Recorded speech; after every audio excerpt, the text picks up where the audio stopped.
Halo teman-teman semua, kali ini kita akan mencoba ya belajar untuk memahami apa itu akuntansi, kenapa sampai kita butuh akuntansi. Secara sederhana saja, saya tidak ingin membuat suatu hal yang terlalu muluk-muluk dulu, karena ini adalah pelajaran yang mungkin bagi orang di akuntansi awam itu adalah pengetahuan dasar logik berpikirnya seperti apa. Nah, di sini seperti di video sebelumnya kita telah menjelaskan tentang yang namanya laporan keuangan. Terus di sini kita melihat bahwa di sini ada pernyataan direksi, contohnya seperti ini. Kami bertanggung jawab atas penyusunan dan penyajian laporan keuangan. Laporan telah disusun sesuai standar akuntansi. Ingat bahwa akuntansi itu memiliki standar yang tidak boleh sembarangan. Walaupun kita bisa menyajikan akuntansi, tapi di situ ada akuntabilitas yang diterima secara umum itu ada. Makanya kita membutuhkan akuntansi. Nah, ini adalah contoh keuangan. Contoh keuangan, laporan keuangan itu ini adalah contohnya adalah yang namanya neraca. Kenapa neraca itu perlu? Ya karena untuk melihat jumlah aset, total nilai harta yang dimiliki oleh perusahaan.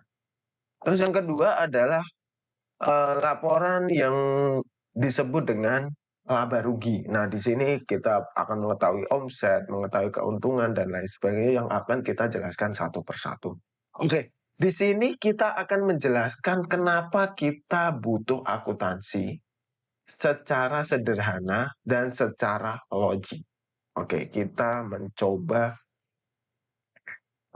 seperti ini ya. Kita ngeblurkan aja seperti ini. Oke, kita buat misalnya di sini itu kita memiliki perusahaan. Apa sih yang akan diinginkan oleh perusahaan? Keuntungan. Nah, keuntungan.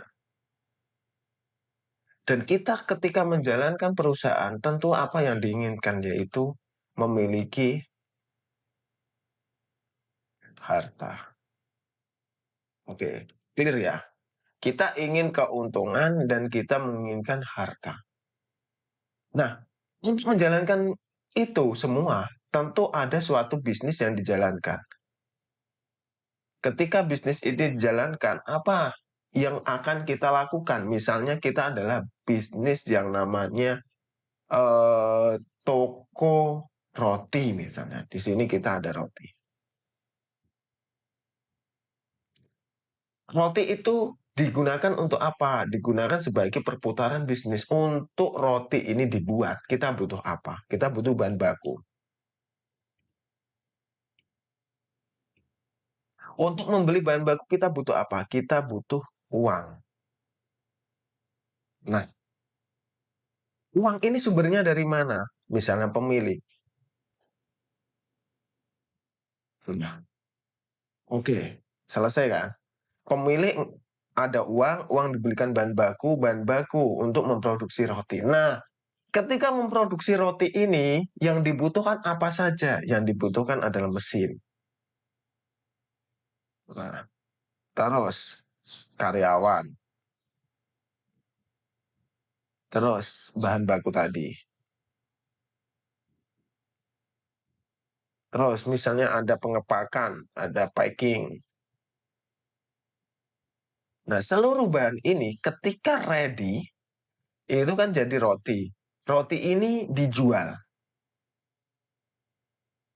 Nah, dijual, ini untung atau rugi?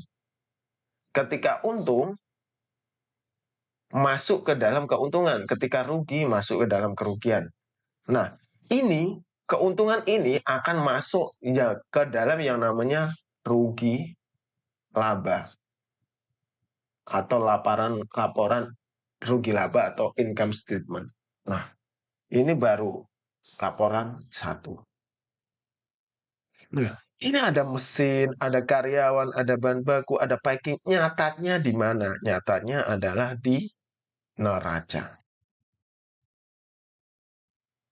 Yang kedua, laporan kedua. Oke, terus pemilik ini kan ngasih uang. Itu kan termasuk modal pemilik. Nah, ini masuknya di apa? Masuknya di laporan ekuitas. Oke, laporan 3 clear. Terus ada laporan arus kas. Nah, di sini ada laporan tentang pembelian mesin, terus pembayaran operasional, terus pembelian bahan baku, packing. Nah, ini kan termasuk dalam investasi, terus ada operasional dan juga ada yang lain-lain di sini. Itu masuk dalam laporan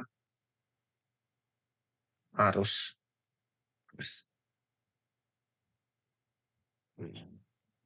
Ini keempat. Terus ada catatan-catatan. Ternyata ketika dijual, ini ada piutang. Terus ini ketika beli bahan baku, ternyata uangnya tidak cukup, jadinya hutang. Ada hutang misalnya. Wah, ribet lagi ini.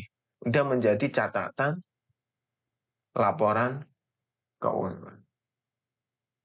Oke. Sedikit ribet kan? Ketika kita belajar tentang akuntansi, kalau kita tidak memahami alurnya, kita akan ribet. Belum lagi di sini bahan baku tadi itu ada yang namanya stok, gudang misalnya. Misalnya kita membeli 1.000, terpakai 100 dan yang 900 masuk gudang. Atau kita misalnya ketika ada bahan baku harganya naik, bagaimana perhitungannya? Kita masih bingung kembali. Nah, itulah seninya ketika kita belajar akuntansi. Walaupun sekarang ada yang namanya mesin, ada yang namanya apa namanya alat, misalnya komputer dan lain sebagainya, itu adalah sarana pembantu. Jangan menganggap bahwa semua itu adalah raja atau alat yang signifikan kebutuhannya, jangan. Tapi semua itu adalah alat bantu. Misalnya di sini kita menerangkan di sini kita memiliki alat komputer misalnya. Untuk komputer ini kan ada orang yang input.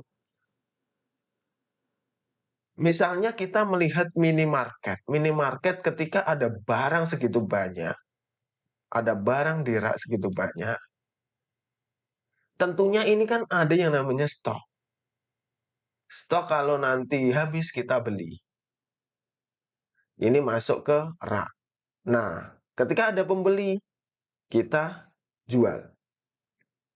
Jadi di situ, di komputer ini, ada sistem masuk gudang, ada sistem keluar gudang. Belum lagi nanti kalau ada return dan lain sebagainya. Nah, ini adalah komputer. Jadi komputer ini masih ada orang yang input. Terus nanti hasilnya apa? Hasilnya tergantung. Hasilnya bisa laporan penjualan, bisa laporan laba, dan lain-lain. Seperti itu, teman-teman. Itu tergantung teman-teman semua. Ketika mau belajar, ketika mau memahami akuntansi, itu dari sudut pandang mana kalian akan membahasnya. Karena kalau akuntansi dibahas, itu tidak akan pernah ada habisnya. Di samping itu, kita nanti akan mengetahui yang namanya akuntansi pajak, akuntansi audit, akuntansi misalnya pergudangan, permodalan misalnya, akuntansi keuangan, akuntansi misalnya perdagangan, akuntansi misalnya apa koperasi, akuntansi jasa, pemerintahan. Ini tergantung penggolongan mereka masing-masing. Kita tidak bisa terus harus seperti ini, harus seperti ini. Enggak. Semua tergantung penggolongan masing-masing. Seperti itu, teman-teman. Semoga bermanfaat. Tetap ikuti channel ini. Jangan sampai ketinggalan. Dan jangan lupa di-subscribe.